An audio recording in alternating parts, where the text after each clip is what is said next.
At one time or another, most of us are gonna come out to our cars and find them dead, especially if you drive crappy cars like me and Jay. So in this video, we're gonna show you how to jump start your car with a pair of jumper cables. This is a pretty simple process overall. It's just gonna require, like I said, a pair of jumper cables and another car that has a charged battery. Basically, we're gonna use the jumper cables to connect the charged battery to the dead battery and jump start the car. So I'll show you how to do that now. Alrighty, so right now I'm gonna jump start my car, and this one's gonna have the dead battery, this one's gonna be the charged battery. So first we're gonna take one end of our jumper cables and we're gonna connect them to the charged battery. First we're gonna take the black jumper cable clamp and hook that onto the negative battery terminal, usually also marked with a black cable or some other type of black marking. And then we'll take the positive clamp and clamp that onto the red or positive battery terminal. Then from here, we now need to be careful with these two ends because there's now electrical current going in here. So if we were to touch these, it would create sparks. So we're gonna be very careful with this. Now in this end, on the car that has the dead battery, you don't just wanna hook this up to the battery itself. For the negative cable, the black cable,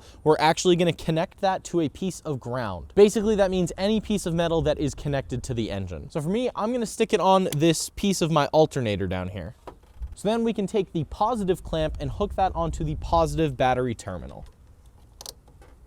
Now from here, you're gonna want the Jeep to be running. You wanna start the engine so that the alternator is actively charging the battery so that you don't drain this battery to start this one. So you wanna let this one be running, and then from here, you'll be able to start your car. It might take a few minutes to actually transfer over some charge, but once you have the cables connected and the charged car is running, you'll be able to start the dead car. Like I said, could take a couple minutes, but that's how it works. So that's pretty much how you jump start a car battery. If you have any other questions about this, make sure to leave them down in the comments below. But if you did find this video helpful, make sure you hit the like button and definitely subscribe to the channel. That's gonna do it for this video. So thank you for watching, and I hope this helped.